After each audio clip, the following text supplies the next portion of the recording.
दोस्तों UPSC CDS 2019 के question paper को डिस्कस कर रहे हैं हम लोग।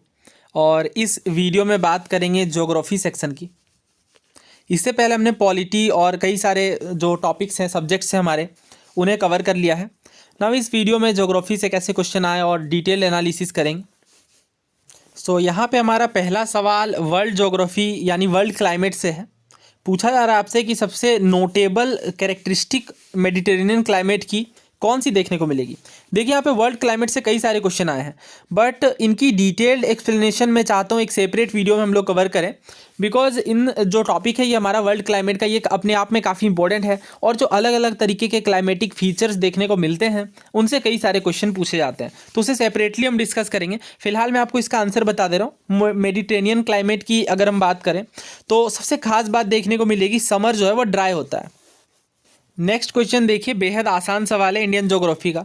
आपसे पूछा जा रहा है कि कौन सी जो नदी है नामचा बरवा के पास से यू टर्न लेती है और भारत में प्रवेश करती है। ऑप्शन है हमारे पास गंगा नदी, तीस्ता नदी, बराक नदी या ब्रह्मपुत्रा नदी।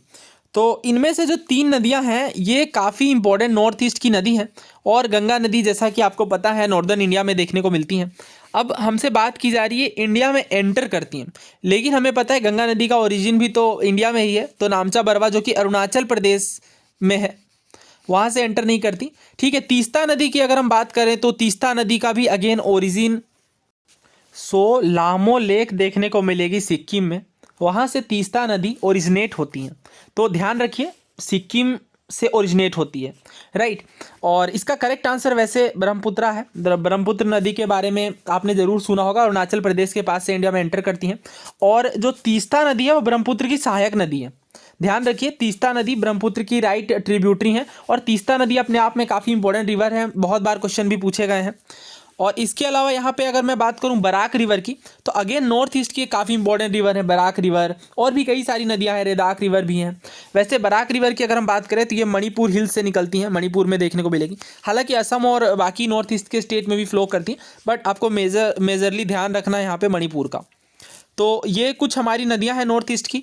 मैं सेपरेटली डिस्कस करूंगा इंडियन ज्योग्राफी में रिवर्स के बारे में। और नॉर्थ ईस्ट की नदियां बहुत ज़्यादा इंपॉर्टेंट है अगर हम कंपेयर करें बाकी जगहों की नदियों से, तो बिकॉज अक्सर क्वेश्चन जो है वो जनरली नॉर्थ ईस्ट से पूछे जाते हैं। और साउथ इंडिया में अगर हम लोग पैटर्न देखें क्वेश्चन पूछे जाने का, तो जनरली जो है ट्रिब्यूटरीज पर क्वेश्चन आता है, जैसे कृष्णा की सहायक नदी, गोदावरी की सहायक नदी, राइट। तो इन सब कोर एरियाज में आप ज़रूर फोकस करें। और इन सभी सवालों का सोर्स ऑब्वियसली 9th क्लास के एनसीईआरटी में देखने को मिल जाएगा, और इंडियन ज्योग्राफी जो हमारी आती है वो भी उसमें भी देखने को मिल जाएगा। अगला सवाल देखिए, काफ़ी आसान है। अगेन पूछा जा रहा है कि भारत का कौन सा जो राज्य है वो अंतर्राष्ट्रीय सीमा साझा नहीं करता है, यानी किसी भी अन्य देश के साथ डायरेक्ट बाउंड्री नहीं शेयर करता। बिहार, छत्तीसगढ़, उत्तराखंड या मेघालय। तो इनमें से अगर हम देखें तो छत्तीसगढ़ जो है एक लैंड लॉक्ड स्टेट है। ध्यान रखिए छत्तीसगढ़ और झारखंड भी अगेन लैंड लॉक्ड स्टेट है। ये दो मेजरली आप ध्यान रखें। ऑब्वियसली मध्य प्रदेश और भी कई सारे स्टेट है, तेलंगाना भी लैंड लॉक्ड है, डायरेक्ट इंटरनेशनल बाउंड्री शेयर नहीं करता।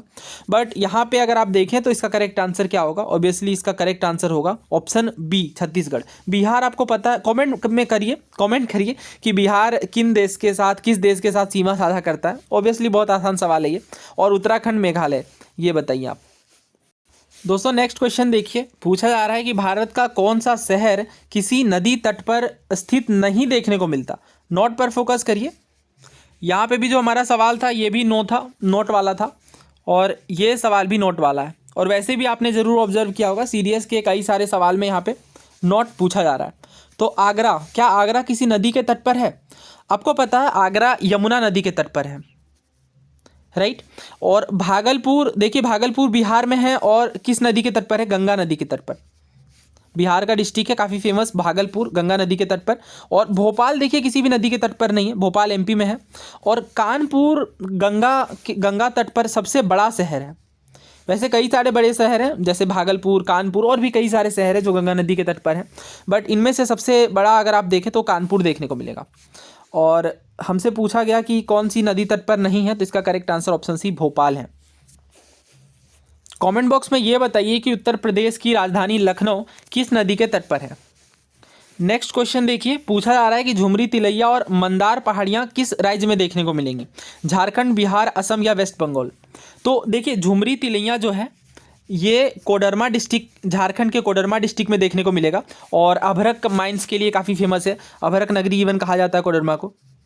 अभरक नगरी, आई होप आप अभरक समझते हैं, अभरक का मतलब मायका होता है, राइट। लेकिन जो मंदार हिल्स हैं ये मेजरली आपको बिहार में देखने को मिलेंगे। हालांकि मंदार हिल्स में जो टेम्पल है वो एक टेम्पल झारखंड में, दूसरा बिहार में देखने को मिलेगा, but Mandar hills majorly Bihar में है, राइट। और झुमरी तिलैया झारखंड में, और यही रीज़न है इस क्वेश्चन के कैंसिल होने का। फाइनल आंसर की में इस क्वेश्चन को कैंसिल किया गया है।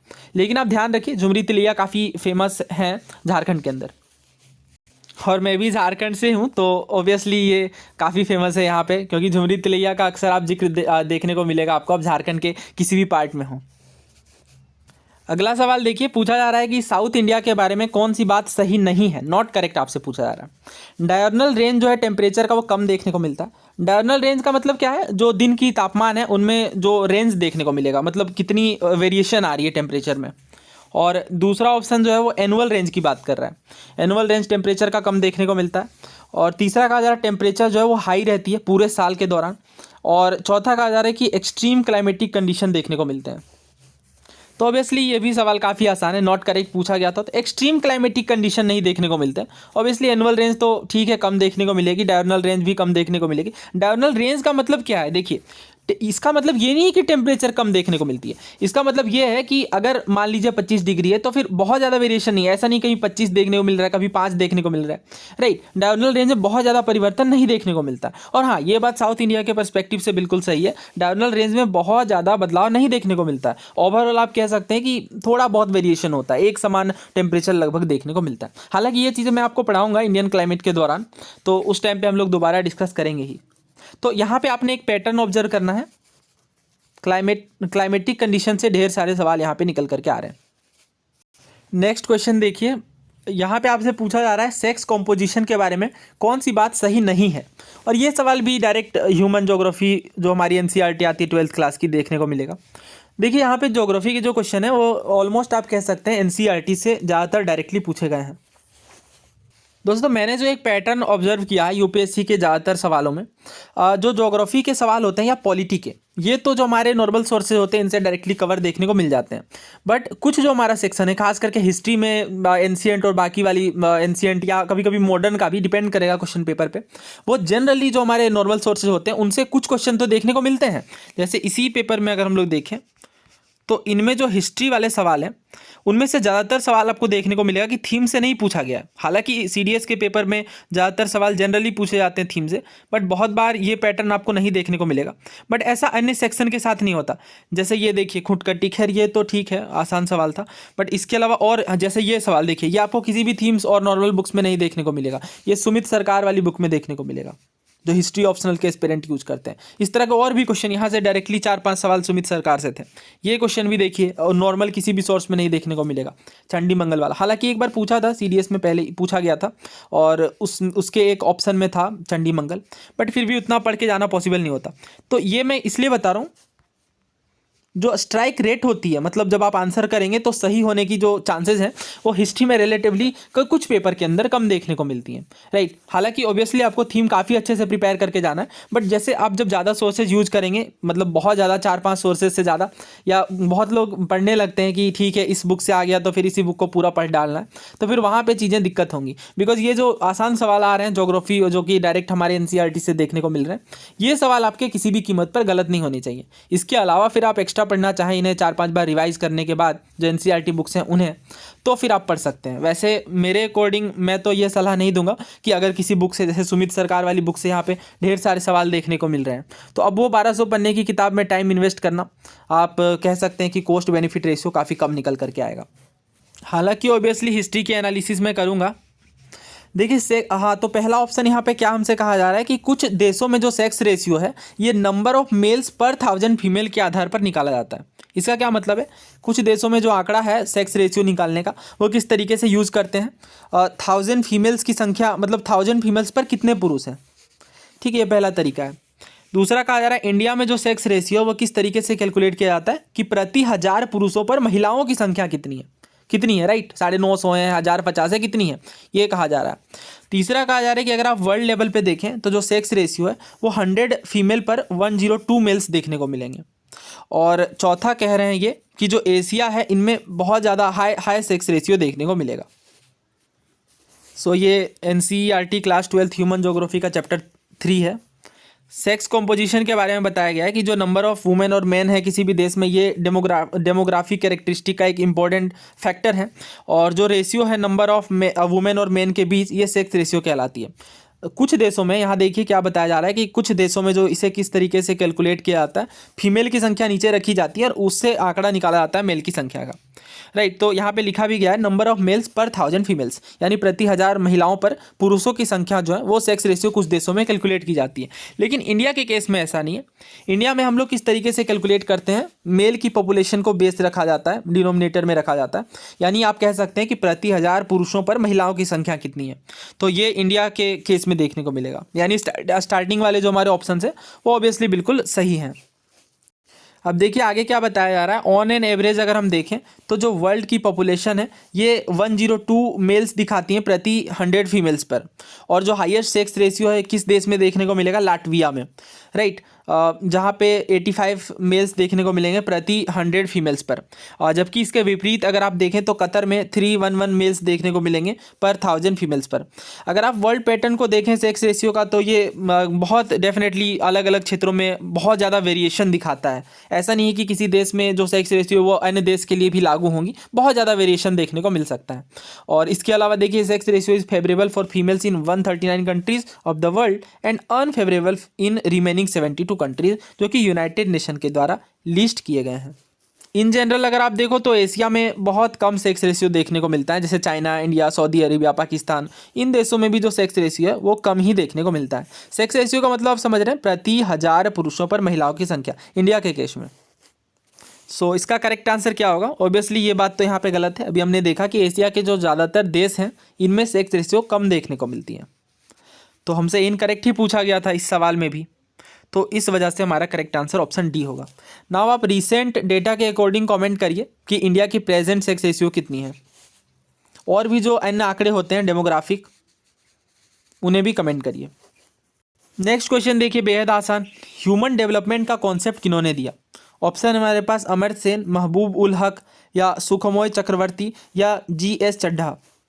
तो अगेन ह्यूमन ज्योग्राफी वाली बुक में आपको अलग से चैप्टर देखने को मिल जाएगा ह्यूमन डेवलपमेंट पर, मानव विकास पर।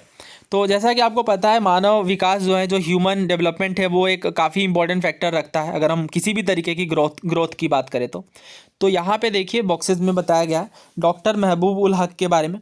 तो जो डॉक्टर महबूब उल हक हैं और प्रोफेसर अमर्त्य सेन हैं, ये दोनों काफ़ी क्लोज फ्रेंड्स हैं और इन्होंने साथ में काफ़ी सारा काम भी किया है। और under the leadership of doctor हक आपको देखने को मिलेगा कि जो हमारा ह्यूमन डेवलपमेंट कंसेप्ट है, जो ह्यूमन डेवलपमेंट के आधार पर हमने विकास के सूचकांक को बनाया है, तो इस इंडेक्स की भी शुरुआत डॉक्टर महबूब उल हक के नेतृत्व में देखने को मिलेंगी। और ये जो दोनों साउथ एशियन इकोनॉमिस्ट हैं, इन्होंने काफ़ी अच्छा अल्टरनेट व्यू दिया है डेवलपमेंट का, और इसके आधार पर यानी मानव विकास सूचकांक के आधार पर काफ़ी अच्छे तरीके से डेवलपमेंट का पैमाना देखने को मिलता है। और भी बहुत सारी बातें यहाँ पे बताई गई हैं, यहाँ पे आप देख सकते हैं। Man of vision and compassion, Pakistani economist doctor Mahbub ul Haq created the human development index in 1990। क्या ईयर इंपॉर्टेंट है? हाँ इंपॉर्टेंट है, आपको ध्यान रखना है। 1990 में HDI का कॉन्सेप्ट देखने को मिलेगा। और डॉक्टर हक के अकॉर्डिंग आप पढ़ सकते हैं कि जो डेवलपमेंट है ये इस तरीके से हमें सोचना चाहिए। Development is all about enlarging people's choice in order to lead long healthy lives with dignity, यानी गरिमा के साथ, सम्मान के साथ जो जीने की भावना है, उस तरीके का जो जीवन है वो विकास का पैमाना होना चाहिए।